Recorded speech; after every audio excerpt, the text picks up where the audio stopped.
Good morning friends.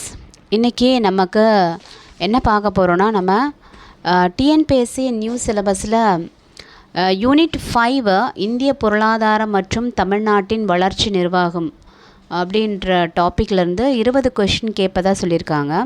அதில் first topic என்னென்னு பார்த்தீங்கன்னா, இந்திய பொருளாதாரத்துடைய இயல்புகள். இந்த இந்திய பொருளாதாரத்துடைய இயல்புகள் அப்படின்றத பற்றி நமக்கு வேண்டிய தகவல்கள் 11th எக்கனாமிக்ஸு லெசன் 7ல் நமக்கு இந்திய பொருளாதாரம்னு ஒரு டாபிக் இருக்குது. அந்த டாப்பிக்கில் நமக்கு நிறைய இன்ஃபர்மேஷன்ஸ் இருக்குது. ஃபஸ்ட்டு நம்ம அந்த டாப்பிக்கை பார்க்கலாம்.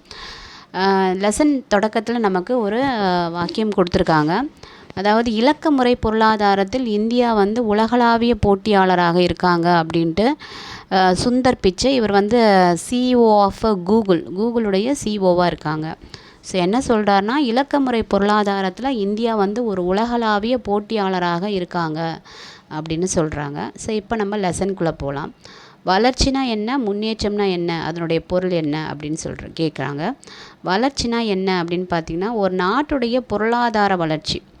இது வளர்ச்சி என்பது என்னென்னா, ஒரு நாட்டுடைய பொருளாதார வளர்ச்சினா என்னென்னு பார்த்திங்கன்னா, ஒரு நாட்டில் ஒரு ஆண்டில் அல்லது ஒரு குறிப்பிட்ட காலத்தில் உற்பத்தி செய்யப்படக்கூடிய பண்டங்கள் மற்றும் பணிகளுடைய மொத்த பண மதிப்பை தான் அந்த நாட்டுடைய பொருளாதார வளர்ச்சி அப்படின்னு சொல்கிறாங்க. அதாவது ஒரு நாட்டுடைய பொருளாதார வளர்ச்சியை எப்படி நம்ம கணக்கிடலான்னு பார்த்திங்கன்னா, அந்த நாட்டுடைய வருமானத்தால் தான் நம்ம கணக்கிட முடியும்.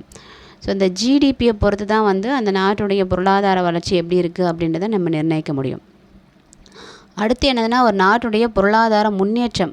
இப்போ வளர்ச்சி பார்த்தோம், பொருளாதார முன்னேற்றம்னா என்னென்னா, வெறும் இந்த ஒரு வருமானத்தை மட்டுமே வச்சு கணிக்கக்கூடியது கிடையாது. பொருளாதார முன்னேற்றம்ன்றது என்னென்னா, நிறைய விஷயங்களை உள்ளடக்கி இருக்குது. அதில் பார்த்திங்கன்னா, ஃபஸ்ட்டு உயர்ந்த வாழ்க்கை தரம் அல்லது மக்களின் நல்வாழ்வையும் உள்ளடக்கியது. ஸோ பொருளாதார வளர்ச்சினா என்பது ஒரு நாட்டுடைய வருமானத்தை மட்டும் பொறுத்து தான் இருக்குது.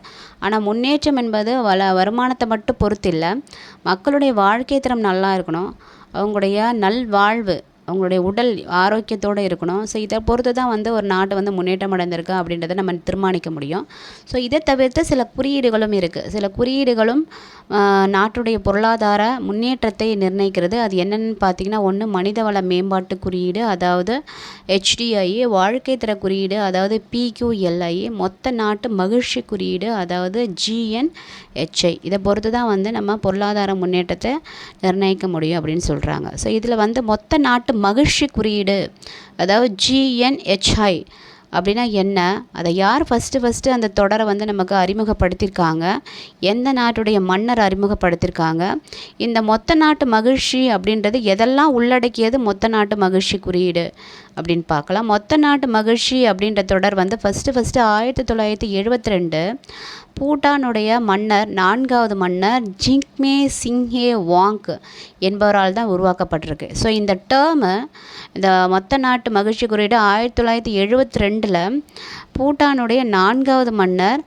ஜிங்மே சிங்கே வாங்க் என்பவரால் உருவாக்கப்பட்டது. இது என்னென்ன அர்த்தம்னு பார்த்திங்கன்னா, ஒரு நிலைத்த முன்னேற்றம் இருக்கணும், சுற்றுச்சூழல் பாதுகாப்பு இருக்கணும், கலாச்சார மேம்பாடு இருக்கணும், சிறந்த நிர்வாகம் இருக்கும். இதெல்லாம் சேர்ந்தது தான் மொத்த நாட்டு மகிழ்ச்சி குறியீடு அப்படின்னு சொல்கிறாங்க. ஓகேவா? என்னென்ன இருக்கணும்? நிலைத்த முன்னேற்றம் இருக்கணும், சுற்றுச்சூழல் பாதுகாப்பு இருக்கணும், கலாச்சாரத்தில் மேம்பாடு இருக்கணும், சிறந்த நிர்வாகம் இருக்கும். இதெல்லாம் சேர்ந்தது தான் மொத்த நாட்டு மகிழ்ச்சி குறியீடு அப்படின்னு சொல்கிறாங்க.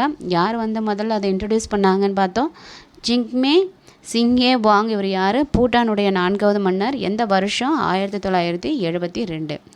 இப்போ அடுத்தது வளர்ச்சி முன்னேற்றம் ஆகியவற்றினுடைய அடிப்படையில் தான் உலக நாடுகள் வளர்ந்த நாடுகளையும் வளர்ந்து கொண்டிருக்கும் நாடுகள் எனவும் வகைப்படுத்தப்படுகிறது.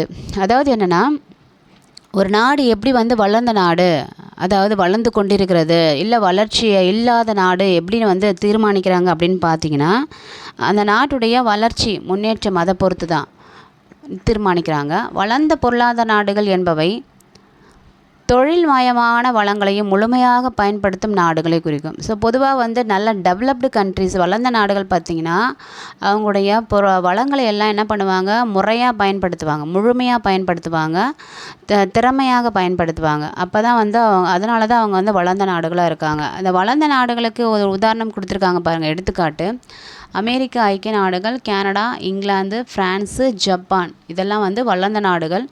இவங்க வந்து முழுமையாக பொருளாதாரத்தில் முன்னேறிய நாடுகள் என்றும் குறிப்பிடப்படுகிறது. இவங்க வந்து பொருளாதாரத்தில் முன்னேற்றம் அடைந்த நாடுகள் அப்படின்னு சொல்லலாம்.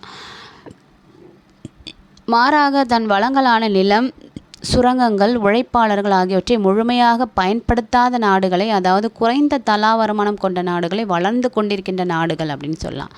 மாறாக வந்து இவங்க என்ன பண்ணுவாங்க, அந்த நாட்டில் வளங்கள் இருக்கும், ஆனால் அதை எப்படி பயன்படுத்தணும்னு அவங்களுக்கு தெரியாது, முறையாக பயன்படுத்த மாட்டாங்க. மனித வளங்களையும் ப்ராப்பராக அவங்களுக்கு பயன்படுத்த தெரியாது. நிலம், சுரங்கங்கள் ஆகியவற்றை முழுமையாக பயன்படுத்தாத நாடுகளை தான் என்னென்னு சொல்கிறோன்னா நம்ம வளர்ந்து கொண்டிருக்கக்கூடிய நாடுகள் சொல்கிறோம். அதில் எடுத்துக்காட்டுன்னு பார்த்திங்கன்னா Africa, Bangladesh, Myanmar, Pakistan, Indonesia இந்நாடுகளை முன்னேற்றமடையாத வளர்ச்சி குன்றிய பின்தங்கிய 3ஆம் உலக நாடுகள். பார்த்துங்க, வளர்ந்து கொண்டிருக்கக்கூடிய நாடுகள் என்னென்னு சொல்கிறோம், 3ஆம் உலக நாடுகள் அப்படின்னு சொல்கிறோம். இந்தியாவும் நம்ம வளர்ந்து கொண்டிருக்க நாடுகளில் தான் இருக்கும் இல்லையா. ஸோ அதில் என்னென்ன கண்ட்ரிஸ் பாருங்கள், ஏன்னா இது கூட உங்களுக்கு எக்ஸாமில் கேட்கலாம்.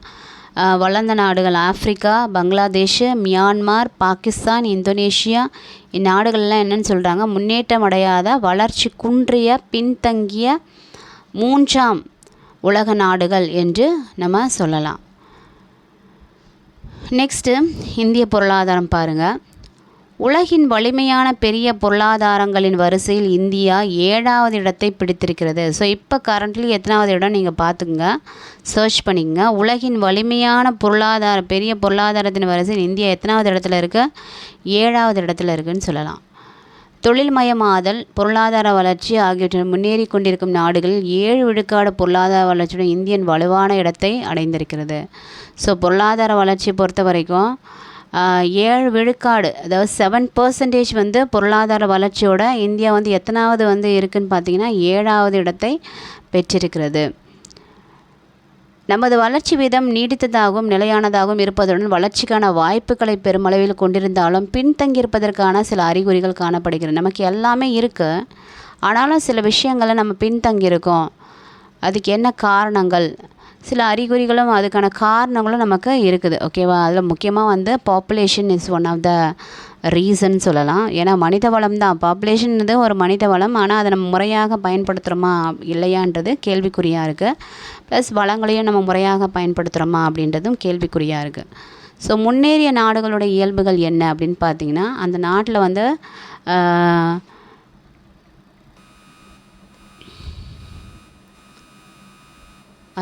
வந்து பார்த்திங்கன்னா உயர்ந்த நாட்டு வருமான வளர்ச்சி இருக்கும், உயர்ந்த தனிநபர் வருமானம் இருக்கும், உயர்ந்த வாழ்க்கை தரம் இருக்கும், முழுமையான வேலைவாய்ப்பு இருக்கும், தொழில்துறையின் ஆதிக்கம், உயர் தொழில்நுட்பம், தொழிற்செறிவு, அதிக நுகர்ச்சி நிலை, அதிக நகரமயதல், சீரிய பொருளாதார வளர்ச்சி, சமுதாய சமத்துவம், பாலின சமத்துவம், மிக குறைந்த வறுமை நிலை, அரசியல் நிலைத்தன்மை, நல்லாட்சி. இதெல்லாம் தான் வந்து ஒரு முன்னேறிய நாடுகளுக்கான இயல்புகள். ஸோ இப்போ வந்து நம்ம இந்திய பொருளாதாரத்துடைய இயல்புகள், வலிமை, வலிமையின்மை என்ன அப்படின்றத நம்ம பார்க்கலாம். பாருங்கள், இந்திய பொருளாதாரத்தின் வலிமையை கீழ்காணும் தலைப்புகளில் ஆராயலாம். 1. இந்தியா ஒரு கலப்பு பொருளாதாரம். ஸோ கலப்பு பொருளாதாரம்னா என்னன்னு தெரியும் உங்களுக்கு. தனியார் துறையும் பொதுத்துறையும் சேர்ந்து வந்து ஒரு நாட்டுடைய பொருளாதார வளர்ச்சிக்கு பங்கு ஏற்றால் அதை அவங்க வந்து என்னன்னு சொல்கிறோம், கலப்பு பொருளாதாரம் அப்படின்னு சொல்கிறோம். இதன் பொருள் தனியார் துறையும் பொதுத்துறையும் இணைந்து சீரிய முறையில் செயல்படுவது. ஒரு புறம் மிக முக்கியமான அடிப்படை கனரக தொழில்கள் பொதுத்துறையால் நிர்வகிக்கப்படுகின்றன. அதே சமயம் பொருளாதார தாராளமயமாக்கலின் விளைவாக தனியார் துறையும் வளர்ச்சியும் முக்கியத்துவம் பெற்றது. இதனால் தனியார் துறையும் பொதுத்துறையும் ஒரே கட்டமைப்பின் கீழ் இணைந்து செயல்பட ஏதுவாகிறது. ஸோ ஃபஸ்ட்டு என்னென்னா, நம்மளுடைய பொருளாதார இயல்புகளை, நம்முடைய பொருளாதாரம் ஒரு கலப்பு பொருளாதாரம், அதாவது நாட்டுடைய பொருளாதார முன்னேற்றம் 2 துறையிட்டையும் இருக்குது. அதாவது தனியார் துறையும் பொதுத்துறையும் இணைந்து வந்து என்ன பண்ணுறாங்க, நம்மளுடைய நாட்டுடைய பொருளாதாரத்தை வளர்ச்சியடைய செய்யறதில் முக்கிய பங்கு வகிக்கிறாங்க. நெக்ஸ்ட்டு வேளாண்மை வந்து ரொம்ப முக்கிய பங்கு வகிக்குது அப்படின்னு சொல்கிறாங்க இல்லையா. இந்தியா வந்து ஒரு விவசாய நாடு, எல்லாருக்குமே தெரியும். இந்தியாவில் அதிகமானவர்கள் வேளாண் தொழில் செய்து வருவதால் வேளாண்மை பொருளாதாரத்தில் முக்கிய பங்கு வகிக்கிறது. இந்தியாவில் கிட்டத்தட்ட எத்தனை சதவீத மக்கள் வந்து வேளாண்மையில் இருக்காங்கன்னு பார்த்தீங்கன்னா, இந்தியாவில் 60% மக்கள் தங்கள் வாழ்க்கை ஆதாரமாக வேளாண்மை சார்ந்த நடவடிக்கை ஈடுபடுகிறார்கள். இந்தியாவில் 17% மொத்த உள்நாட்டு உற்பத்தி வேளாண் துறையிலேருந்தே கிடைக்கிறது. பாருங்கள், இந்தியாவில் கிட்டத்தட்ட 60% மக்கள் வந்து வேளாண் தொழிலை தான் சார்ந்திருக்காங்க. அதில் மொத்த நாட்டு உற்பத்தியில் 17% வந்து எங்கேருந்து நமக்கு கிடைக்கிறதுனா, எந்த துறையிலேருந்து கிடைக்குதுன்னா வேளாண் துறையிலேருந்து தான் நமக்கு கிடைக்குதுன்னு சொல்கிறாங்க. பசுமை புரட்சி, பசுமை மாறா புரட்சி, உயிரி தொழில்நுட்ப கண்டுபிடிப்புகளால் வேளாண்மையில் தன்னிறைவு அடைந்ததுடன்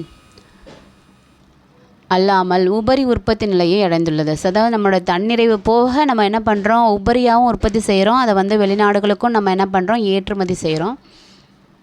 பழங்கள், காய்கறிகள், அதுக்கப்புறம் வந்து பார்த்திங்கன்னா வாசனை பொருட்கள், தாவர எண்ணெய், புகையிலை, விலங்குகளின் தோல் போன்ற இந்திய வேளாண் பொருட்கள் பன்னாட்டு வணிகத்தின் மூலம் நமது நாட்டு பொருளாதாரத்திற்கு வழி செய்கிறோம். ஸோ இதெல்லாம் நம்ம என்ன பண்ணுறோம், உபரியாக உற்பத்தி செஞ்ச பழங்கள், காய்கறிகள் இப்போ எல்லாமே வந்து எக்ஸ்போர்ட் பண்ணுறாங்க இல்லையா. இந்த எக்ஸ்போர்ட்ஸ் மூலமாக நமக்கு என்ன கிடைக்குதுன்னா, நாட்டுடைய பொருளாதார வளர்ச்சிக்கு நமக்கு வலு சேர்க்கிறது அப்படின்னு சொல்கிறாங்க. வளர்ந்து வரும் சந்தை, அதாவது என்னென்னா மார்க்கெட் நம்ம அதிகமாக வருது. முன்னேறி கொண்டிருக்கும் நாடுகளுக்கிடையே இந்தியாவின் சந்தை பிற நாடுகளுக்கும் பல்வேறு வாய்ப்புகளை வழங்கி வருகிறது. நிலைத்த உள்நாட்டு உற்பத்தியை தொடர்ந்து தக்க வைத்து கொண்டிருப்பதால் பிற நாடுகள் வெளிநாட்டு நேரடி முதலீடு, வெளிநாட்டு நிறுவன முதலீட்டாளர் வழியாக முதலீடு செய்ய பெரும் ஆர்வம் காட்டி வருகின்றன. ஸோ இப்போ இந்த நாட்டில் வந்து அதிகமான உற்பத்தி செய்யக்கூடிய திறனுள்ள நாடாக இருக்கிறதுனால நமக்கு வெளிநாடுகள்லேருந்து என்ன பண்ணுறாங்க, நம்ம நாட்டில் நேரடியான முதலீடு செய்கிறாங்க. வெளிநாட்டு நிறுவன முதலீட்டாளர்கள் FII, FDI, foreign direct investment, foreign institution investment மூலமாக நமக்கு நிறைய வந்து முதலீடுகளும் இந்தியாவுக்குள்ளே வருது. இது இன்னொரு வகையில் இந்திய பொருளாதாரம் வலிமையாக மாறுவதற்கு உதவி செய்து வருகிறது. ஸோ இந்த மாதிரி வெளிநாட்டிலேருந்து நமக்கு தேவையான அளவு நிதி உதவி கிடைக்கிறதுனால இதுவும் வந்து நம்ம இதனோட இந்திய பொருளாதார வளர்ச்சிக்கு ஒரு முக்கியமான உதவியாக இருக்குதுன்னு சொல்கிறாங்க. இந்தியா குறைந்த முதலீட்டில் குறைவான இடர்பாட்டு காரணிகளால் அதிகமான வளர்ச்சி வாய்ப்புகளை கொண்டதால் நம் நாடு வேகமாக வளர்ந்து சந்தையாக மாறி வருகிறது. அதாவது மூலதனம் குறைவு, ஆனால் வந்து பார்த்திங்கன்னா இடர்பாடுகளும் குறைவு. மூலதனம் குறைவு கிடையாது, மூலதனம் அதிகமாக இருக்குது, ஆனால் அதுக்கான குறைவான இடர்பாடு காரணிகளால் வந்து அதிகமான வளர்ச்சி வாய்ப்புகள் இருக்கிறதுனால இங்கே நிறைய பேர் வந்து நம்ம நாட்டில் வந்து முதலீடு செய்கிறாங்க. நெக்ஸ்ட் என்னென்னு பார்த்திங்கன்னா வளர்ந்து வரும் பொருளாதாரம். நம்ம நாடு ஒரு வளர்ந்து வரக்கூடிய பொருளாதார நாடாக தான் இருக்குது. உலக பொருளாதாரத்தில் மொத்த உள்நாட்டு உற்பத்தியில் 7வது இடத்தையும் வாங்கும் சக்தியில், அதாவது பர்ச்சேசிங் பவரில் 3ஆம் இடத்தையும் பெற்றுள்ளது. விரைவான பொருளாதார வளர்ச்சியின் விளைவாக இந்திய பொருளாதாரம் G20 நாடுகளில் இடம்பெற்றுள்ளது. பாருங்கள், நம்ம நாடு வந்து விரைவாக வளர்ந்து பொருளாதார வளர்ச்சி அடைஞ்சு வர்றதுனால நம்ம நாடு எந்த நாடுகளுடைய லிஸ்ட்லேயும் இருக்காங்கன்னா G27. அதில் பார்த்திங்கன்னா உள்நாட்டு உற்பத்தியில் வந்து நம்ம எத்தனாவது இடத்துல இருக்கோன்னு பார்த்திங்கன்னா மொத்த உள்நாட்டு உற்பத்தியில் 7வது இடத்தையும் வாங்கும் திறனில் எத்தனாவது இடத்துல இருக்குன்னா 3ஆவது இடத்துல இருக்கும். ப்ளஸ் நம்ம G20லையும் நம்ம இடம்பெற்றிருக்கோம். நெக்ஸ்ட்டு வந்து வேகமாக வளரும் பணிகள் துறை,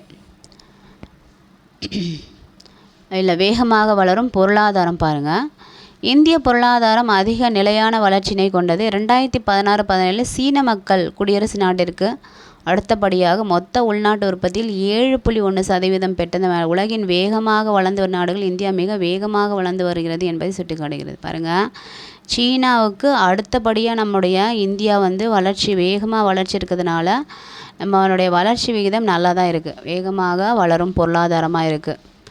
வேகமாக வளரும் பணிகள் துறை என்னென்னா, இந்தியாவுடைய மொத்த உள்நாட்டு உற்பத்தியில் பெரும் பங்கு நமக்கு எங்கேருந்து கிடைக்குதுன்னு பார்த்திங்கன்னா பணிகள் துறை, அதாவது சேவைகள் துறையிலேருந்து கிடைக்கிறது. தகவல் தொழில்நுட்பம், BPO போன்ற தொழில்நுட்ப சேவைகள் பேரளவு வளர்ச்சி பெற்றுள்ளது. இவை பொருளாதார வளர்ச்சிக்கு பெரும் பங்கு வகிக்கிறது. இத்தகைய வளர்ந்து வரும் பணிகள் துறைகள் நாட்டை உலக அளவில் கொண்டு செல்லவும் பணிகள் துறையின் பிரிவுகளை உலகம் முழுவதும் பரவ செய்யவும் துணை நிற்கிறது. நெக்ஸ்ட்டு வந்து பேரளவு உள்நாட்டு நுகர்ச்சி. நாட்டின் வேகமான பொருளாதார வளர்ச்சியின் காரணமாக மக்களின் வாழ்க்கை தரம் உயர்ந்துள்ளதால் உள்நாட்டு நுகர்வுப் பொருட்களை வாங்குவது பெருமளவு அதிகரித்து வருகிறது. வாழ்க்கை தரம் உயர்வதால் மக்களின் வாழ்க்கை முறை மாறி உள்ளது அப்படின்னு சொல்லலாம். நகர பகுதிகளின் விரைவான வளர்ச்சி. பொருளாதார வளர்ச்சிக்கான அறிகுறிகளில் நகரமயமாதல் முக்கிய அறிகுறி. ஒரு நாடு வந்து நல்ல பொருளாதார வளர்ச்சி அடைந்ததுன்னா அங்கே என்ன ஆகும், ஆட்டோமேட்டிக்காக வந்து நகரமயமாதல், கிராமம் வந்து கொஞ்சம் கிராம வாழ்க்கை குறைஞ்சி நகர வாழ்க்கை வந்து அதிகமாகும். சுதந்திரத்திற்கு பின்னர் நகர்ப்புற மக்கள் விரைவாக வளர்ச்சி பெற்று வருகின்றன. மேம்பட்ட போக்குவரத்து தொடர்புகள், கல்வி, சுகாதார வசதிகள் நகரமயமாதலை மேலும் விரைவுபடுத்துகின்றன. நிலையான பேரளவு பொருளாதாரம். நெக்ஸ்ட் இயல்பு என்னன்னு பார்த்தீங்கன்னா நிலையான பேரளவு பொருளாதாரம். உலக நாடுகளில் இந்தியா ஒரு நிலைத்த பேரளவு பொருளாதார நாடுகள் என்பதை தொடர்ந்து நிரூபித்து வருவதை புள்ளி விவரங்கள் காட்டுகின்றன. நடப்பாண்டில் பொருளாதார ஆய்வறிக்கை இந்திய பொருளாதாரத்தை நிலைத்த, உறுதி வாய்ந்த, சிறந்த எதிர்காலம் கொண்ட பேரியல் பொருளாதாரத்திற்கான ஸ்வர்க்கம் என்று குறிப்பிடுகிறது. இப்போ பார்த்துங்க, நடப்பாண்டிலுடைய பொருளாதார ஆய்வறிக்கை இந்தியா என்னன்னு சொல்லுதுன்னா நிலைத்த, உறுதி வாய்ந்த, சிறந்த எதிர்காலம் கொண்ட பேரியல் பொருளாதாரத்திற்கான ஸ்வர்க்கம் என்று குறிப்பிடுகிறது. பொருளாதார ஆய்வறிக்கையின்படி 2014-15 ஆண்டிற்கான மொத்த உள்நாட்டு உற்பத்தி வளர்ச்சி 8% இருக்கும் என நிர்ணயித்திருந்த போதிலும் உண்மையான வளர்ச்சி அதைவிட சற்று குறைவாக 2014-15 வந்து டார்கெட் வச்சுருக்காங்க. வளர்ச்சி விதத்தில் 8% வரும்னு சொல்லி பார்த்தாங்க. ஆனால் அதை விட கொஞ்சம் குறைவாக தான் நமக்கு பொருளாதார வளர்ச்சி 7.6% தான் இருந்தது. இதன் மூலம் இந்தியா ஒரு நிலையான பேரளவு பொருளாதார வளர்ச்சி உடையது என நிரூபித்து வருகிறது. அடுத்து பார்த்திங்கன்னா மக்கள் தொகை பகுப்பு. இந்திய மனித வளம் இளைஞர்களால் நிரம்பியுள்ளது. இதன் பொருள் இந்தியா அதிகளவு இளைஞர்கள் எண்ணிக்கையை கொண்டுள்ளது. இளைஞர்களே வளர்ச்சியின் அடிப்படை. இந்திய இளைஞர்களின் திறமை, அவர்களுக்கு வழங்கப்படும் பயிற்சி ஆகியவை காரணமாக பொருளாதார வளர்ச்சி உச்சத்தை எட்டியுள்ளது. நாடு உச்ச வளர்ச்சி அடைவதற்கு மனித வளம் ஒரு முக்கிய பங்களிக்கிறது. மேலும் இது வெளிநாட்டு முதலீட்டையும் வெளிநாட்டு வேலை வாய்ப்புகளையும் ஈர்க்கிறது. ஸோ நம்மளுடைய மக்கள் தொகை நமக்கு ஒரு வகையில் வந்து ஒரு ட்ராபேக்காக இருந்தாலும் நம்ம வந்து அதிகமான மனித வளம் கொண்டுள்ள நாடுன்னு சொல்லலாம். முக்கியமாக இளைஞர்களை அதிகமாக கொண்டு இருக்கிறதுனால நமக்கு என்னென்னா நல்ல வந்து நம்மளால் வந்து உற்பத்தியை அதிகமாக செய்ய முடியும். இளைஞர்களுடைய வளம் அதிகமாக இருக்கும்போது உற்பத்தி அதிகமாக செய்ய முடியும். அதனால் வெளிநாட்டு முதலீடையும் வெளிநாட்டு வேலை வாய்ப்புகளையும் நமக்கு அதிகமாக கிடைக்குது. ஸோ இது வந்து இந்திய பொருளாதாரத்துடைய இயல்புகளால் பார்த்தோம். இப்போ என்னென்ன இயல்புகள் பார்த்தோம் அப்படின்றத ஒரு ரீகால் பண்ணிடலாம். பாருங்கள், என்னென்ன இயல்புகள் பார்த்தோம். ஃபஸ்ட்டு வந்து இந்தியா ஒரு கலப்பு பொருளாதாரம். வேளாண்மை வந்து அதில் முக்கியமாக பங்கு வகிக்கிறது. சந்தை வளர்ந்து வரும் பொருளாதாரம், வேகமாக வளரும் பொருளாதாரம், வேகமாக வளரும் பணிகள் துறையில் அதிகமான பங்களிப்பு கொடுக்குது. அதுக்கப்புறம் பேரளவு உள்நாட்டு நுகர்ச்சி, நகரமயமாகுதலின் விரைவான வளர்ச்சி, நிலையான பேரளவு பொருளாதாரம், மக்கள் தொகை பகுப்பு. ஸோ இதெல்லாம் வந்து நம்ம இயல்புகளாக பார்த்தோம். ஸோ இதை அடுத்தது வந்து நெக்ஸ்ட் வீடியோவில் பார்க்கலாம்.